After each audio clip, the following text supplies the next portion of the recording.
guys. I'm currently in the process of decorating the bungalow. It hasn't been done for many years. It's a very big job because it's on my own. I'm getting old now, so it can only be done a little bit at a time, as weather and my health will allow. So I say it's quite a big job. Could be months, could be certainly many weeks. I went down to Screwfix. They do a decorator's chalk, white, at £1.14. It's lovely material. It's nice and smooth. It goes off in a nice pliable finish. So that's good. And got a decent that goes in. And then this morning I bought myself some paintbrushes. These are Fortress Trade, 4 flat paintbrushes, 2 inches wide. These were £8.49 a pack for 4, and they're extremely nice. They're an ash handle, full-bodied, nice action fibres, papered, very nice. So I like looking after brushes. So as it's going to be several days, and I want to keep these sweet in between days of not use, I'm going to put them in a jar of white spirit, and I'm going to mark, if I make it so that the bristles are 1/2 inch off the bottom, so, and then mark the top with a pencil, there I'll make a hole so I can suspend them above any sediment.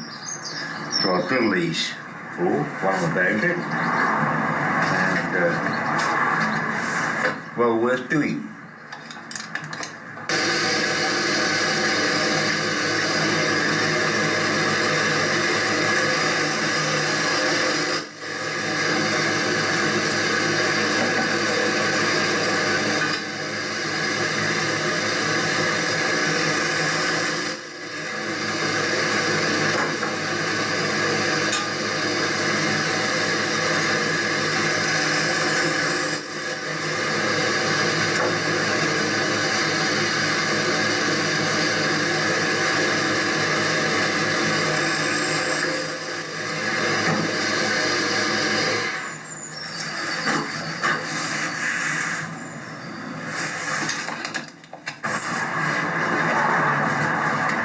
Took a couple of minutes to drill them and mark them. Piece of bicycle spoke through the hole, suspends the brushes neatly above the sediment. So we're all set. I've removed the plastic guttering to paint the barge boards and the soffit, and to do underneath the bay, it goes up about 2 foot, was a right killer trying to sand overhead, so I made this little tool. It's only a pole with a piece of sandpaper on a block, pivoted, and you sand along underneath. It makes life so much easier. It took 20 minutes to make, and saved me a lot of hassle. Another simple little gadget, and you can tell I love gadgets, is using a ladder. I can swing this round. Using a ladder to paint way up the top of the gable end. You take the paint up with you and you hang it on a hook on a run. But your forever paint is between the ladder and the wall, and you're trying to go through the paintbrush. I found a much better idea was to take a piece of broom, and as these are hollow, take the broom through the run, and then take it through there.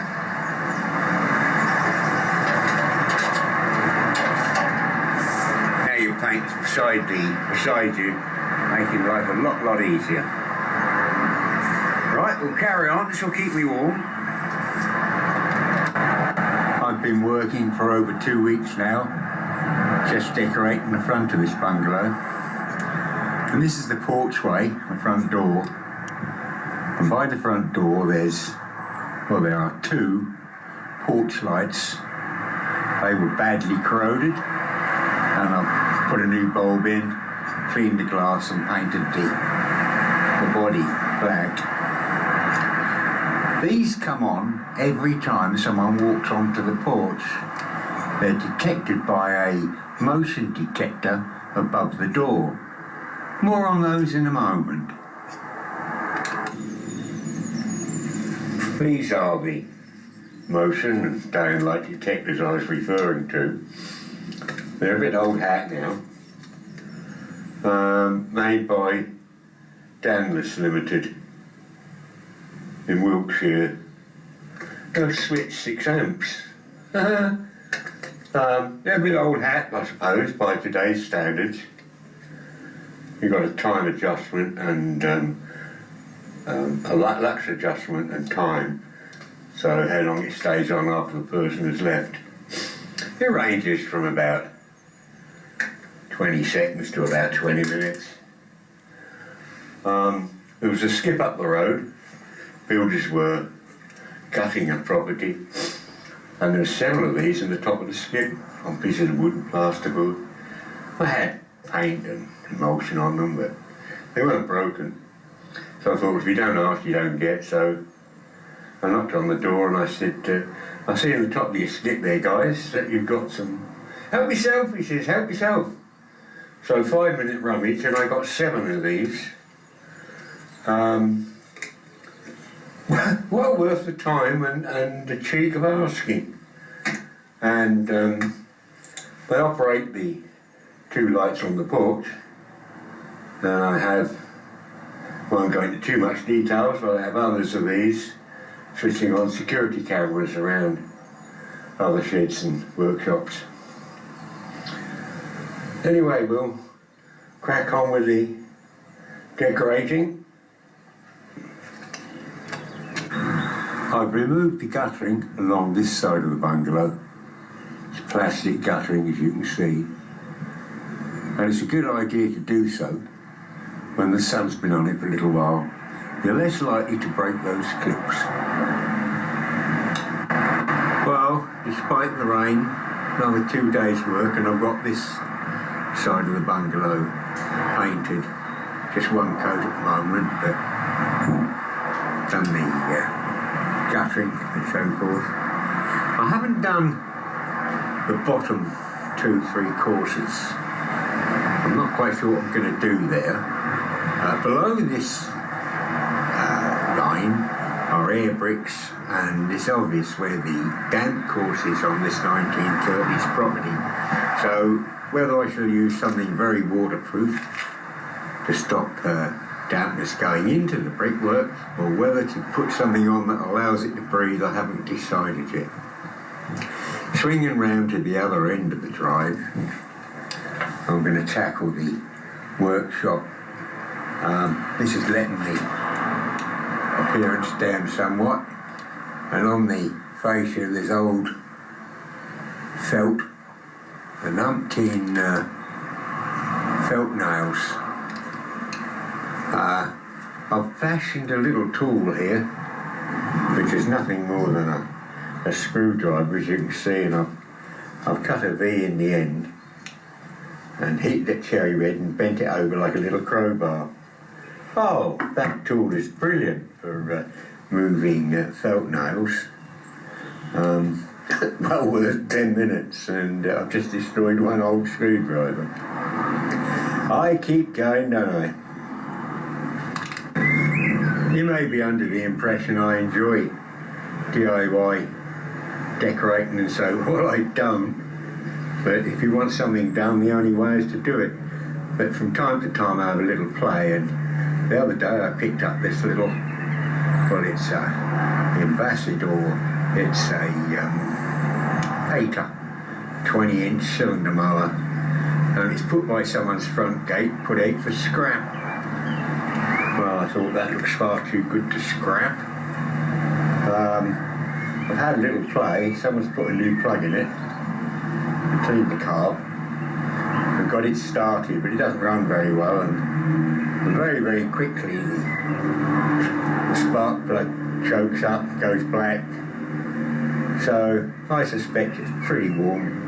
Maybe piston rings, balls, valve guides, who knows what. But it's donkey's years old, so I suspect it's not too brilliant. It's only a 3 horsepower, which is a small engine for such a big lump set as this. I've got a Briggs & Stratton 5 horsepower, and providing the shafts are the same size and the hold on the base is the same, I'll see if I can swap them over. That might be the quickest way, because I know the 5 is a real cracker. Anyway, if I didn't stop and have a little play occasionally, I'd go bonkers. We'll carry on. I've taken the cover off of the flexible drive shaft. These are metal each end, but this is a rubber bit of flexi. And I've slid the engine out, only to find that the shaft on the 3 is slightly smaller. Well, I could machine out these by taking this off and putting it in the lathe. But not only that, on the 5, it stands 3/8 of an inch higher centres. So that represents a problem, so I won't go to that trouble. So I'll re-bolt this back on, put the cover on, and we will play with this engine, and it'll just be a cheap one, won't it? This video is really about the project of me doing my bungalow. Well, I did do the sides, and yesterday I did do the front of the garage, but the barge boards I'll probably cover with plastic, but I'll wait until I feel a little bit stronger. I was a bit wobbly up the ladder yesterday, so not a good idea to play with ladders. Not at my age, anyway. Anyway, I have these little plays, so I've got to go and do a wash on now, and then back to painting. Oh, the joys of property ownership. This is the last wall to do. It's the worst one of the lot. I'm not looking forward to it. But the last big push, the bay that you're in the centre of the screen wants refelting. The conservatory to the left is very bad condition. May even be quicker to pull the damn thing down and rebuild. Anyway, it was the last mammoth task for me to tackle. So we'll carry on. Well, the top of this bay is damp as has been coming through here, and it's just rotten look. Okay, so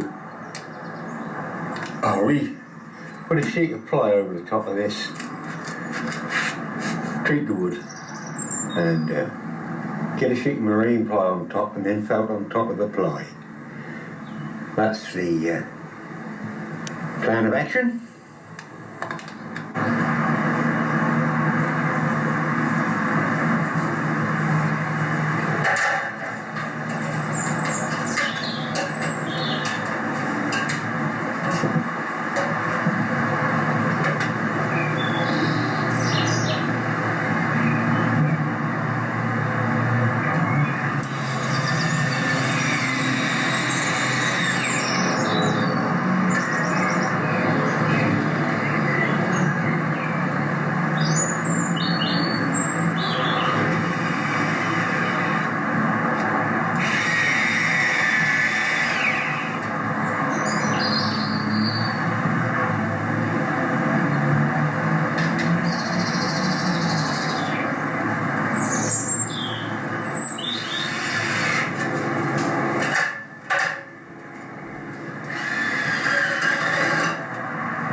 This is all nice and solid now, all ready for the felt to go on. I've just used some red oxide to seal any fibres, but tomorrow the felt goes on, so I'm pleased with that. Well, I'm pleased with that. That'll last 10-15 years. But while I'm up here, I've noticed some horrible tiles. Look at that one. That's frost damage. I've got about 6 to do. I must do them before the winter comes. They're quite easy to replace. Just a question of doing it. I was awake 5:30 this morning. Felt the urge to get on. So it's carpe diem. What they said. I did a bake up. Got some couple of fruit cakes I made. Half a dozen apple pies. Got a wash on. Made the bed, etc. And did some shopping. On the way back, I called in at the salvage yard and picked up these tiles. 1 or 2 have got their cement on, but that won't be seen. Anyway, they're not an exact match.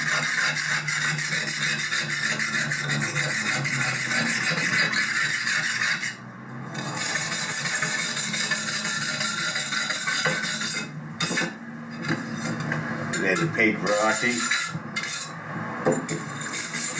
From a different era, but they'll match in. And they're £1 a piece. So, got half a dozen or so. Far better than going to a builder's merchant. Or having a roofer in.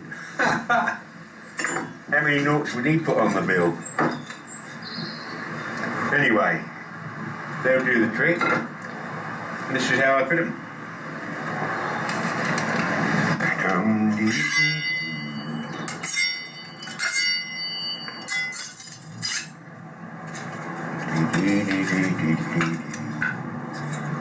Up in the morning. Have on the job.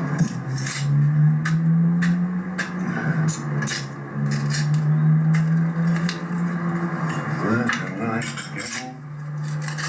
And paid.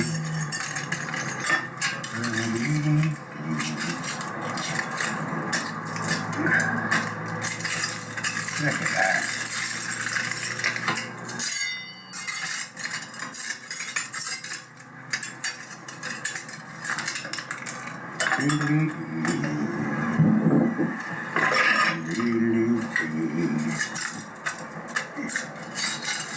Come on, you bugger. Gotcha. Gotcha. Ooh.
Disguise that to look like these. Put some milk on it and 2 or 3 weeks we'll have lichen and moss grow on that, and that will match with the rest of them. That's an old tip I picked up a long while ago. I don't really worry about this moss much. My philosophy is it's all the roots holding this lot together. Right, one down, about 5 or 6 to go. Well, it's early in the morning again. I just got those tiles done in time. It rained all night and the forecast for the next 3 or 4 days is awful. So I'm going to put my feet up and take a little break. There's no point in killing myself over this. I'm going to have a little play in the workshop, and for the next week I've come across an interesting tool. I will show you. I'm having a sort out multiple spanners and things that I don't need. You rummage through your boxes and you go through all these and you've got many duplicates, so having to clear out. Come across this handy little tool, look. It's for undoing plugs on the bottom of sumps of motor cars and this sort of thing. But you've got multiple different types, multiple different ends to that end, look. What a handy tool that is. I forgot I had that. There's no markings on it other than 225. But, and it's extremely handy. I haven't got a duplicate of that. Anyway, that is not the tool I want to show you. I digress, sorry, I digress. This is the tool. Now, I don't know really what it's for. I've done a Google search, picture search, image search, and it doesn't help me much. It's got that sort of dog leg jogging type of action. Now, I suspect, I don't know, I suspect it's some sort of, well, I can remember as a lad, sort of a lead wire press that was used to secure electricity meters. There's no way you could tamper with the meter once the wire was passed through a couple of holes and the lead seal was compressed. And I think it's something on that lines, but I could be totally and utterly wrong. Anyway, I've had it for some time, and anyway, I suddenly found out how damn useful it is. And here's why. Here is a self-propelled mount field mower. No one repairs anything nowadays. They throw them out and buy new, don't they? Well, unless you're like me. So anyway, it didn't go, so it's free. And I had a word with my mate, Alan, who also plays with mowers and things. And he says, yes, he says, they're not bad mower, he says, but food nasty plastic bits. He says, and they're rather prone for the main jet to get blocked. And he always gives good advice, and he was right. I haven't done a video on that, but taking the carb apart and clearing the jet, and it starts up fine. But I think the main reason the person threw it out is because the throttle doesn't work. You can't throttle it up. So, see if I can zoom into this. Should do, let's try. Get up a bit, there. Okay. The plastic piece in here broke. Notoriously poor design, and I found that the actual cable itself had broken. Well, Alan very kindly said, I think I've got some cables, and he rummaged through some cables, and he found this replacement. This one here.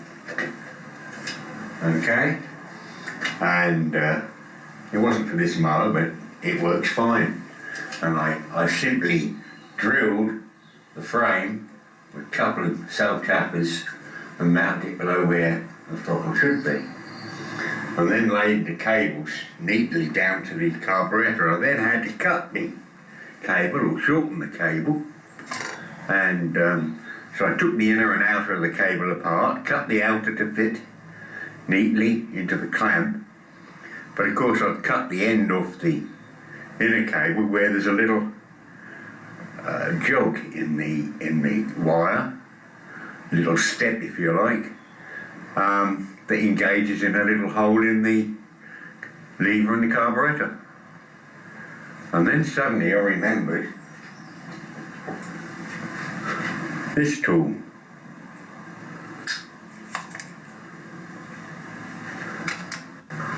You can, using a pair of pliers, and a long nose pair of pliers, make up the little step in the wire, but I decided to use this. Look how easy it is.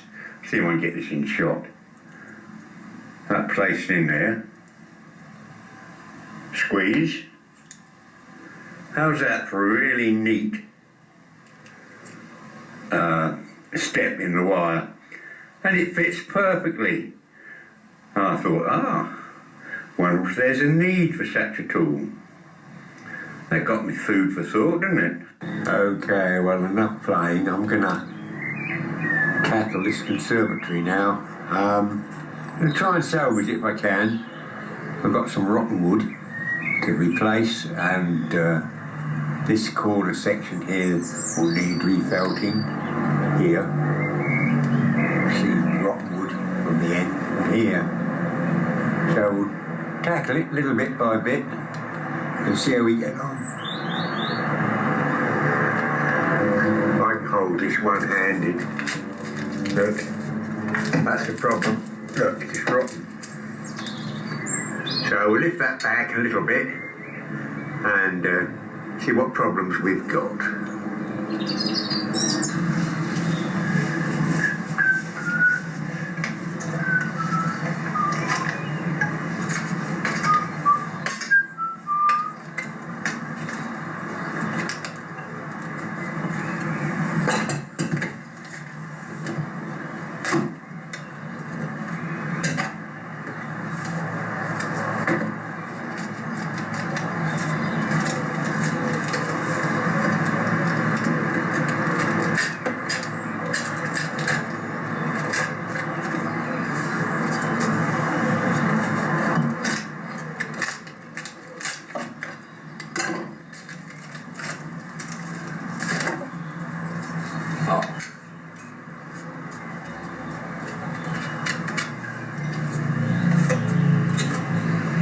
Okay, not be too bad.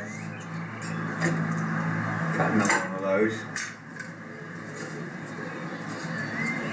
Screw that in position.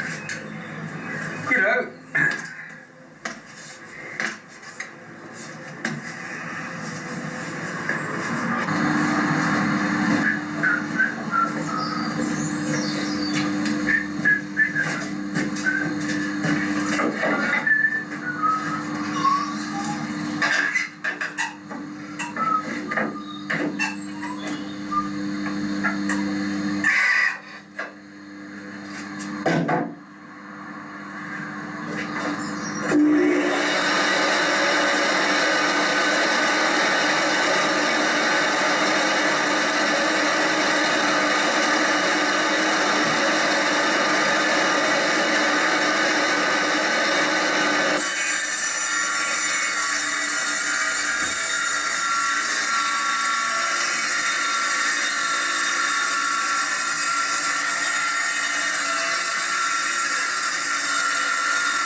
turns over, it's less likely to snap. Might take a minute.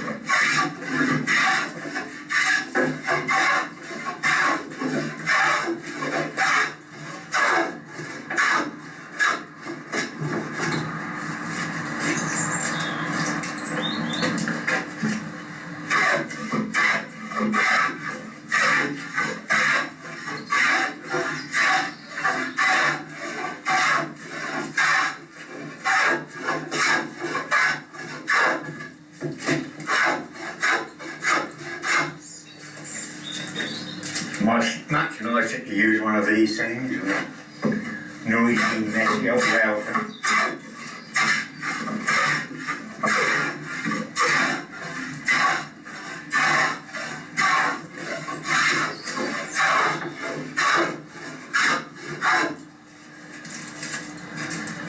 A little bit more.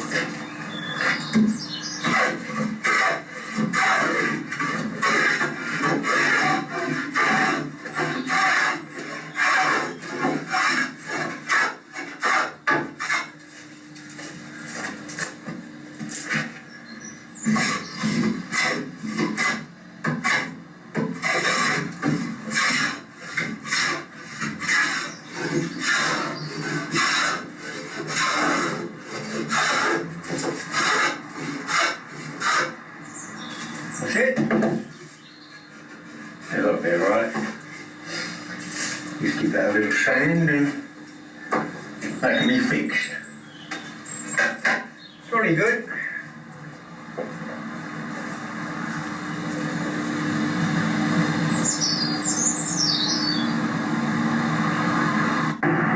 Come on girls, start climbing.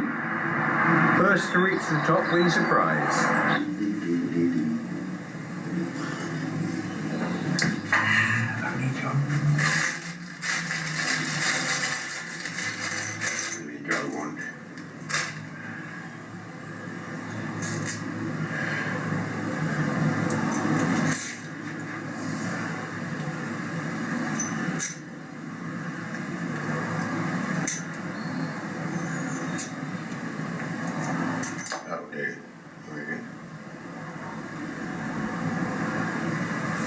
Out.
This little creature was hiding in my roof. Don't think I'd want him crawling on me. It looks quite pretty. Anyway, we'll carry on. Don't panic, Mr. Mannering. Well, I'm committed now. I've got 3 of those joists to replace. So I went down the salvage yard, picked up some 4x2s, and I've got to cut them down to 3x2s. And then give them a quick coat of paint before they go up. So we don't want it to rain, guys. Keep your fingers crossed.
been nearly 2 months now, I'm pretty well there. Still got a bit of felting to do on the end and 3 joint battens to fix on the polycarbonate roof. But it's all dry. I'm pleased with all the other work I've done. Also got to do the bottom 2 courses of brickwork. But as I say, the old enthusiasm's wearing a bit thin now. I must have been up and down on my ladder on that roof well over 100, 150 times. Most people will go to the gym and get their exercise and pay handsomely for the benefit. I get all the exercise I want, absolutely, thank you, and it's free. Oh well, we'll carry on. I promised myself I will finish the major project before embarking on anything else, but the other day I picked up this little trike, 20 quid. Awful things to ride, aren't they? But I've been toying with the idea of making a cargo bike for some time. So I grabbed this. And this is the plan. I've unbolted this. We'll get rid of that one, okay. This particular model is most unusual in that it has a fixed axle, both wheels are locked together, which means greater tyre wear. But at least to my thoughts, beautifully, it has here an intermediate shafty with a 3-speed Stormy Archer. That's good too. Now I can unbolt here, and here, extend this main bar, and bring these wheels a bit further back and make a larger capacity bay, and then simply extend the secondary chain. The distance between the bottom of the cargo carrying area and the axle is quite large, and that's large enough I could possibly put a Lucas Dynamo and Parrot with a battery pack. I've been toying with that idea for a long while. And there is a video I made about 12 years ago.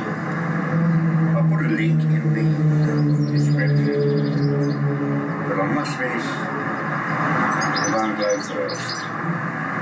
Okay, that's a long enough video. Thank you very, very much for watching, if you're still here, that is. Bye for now.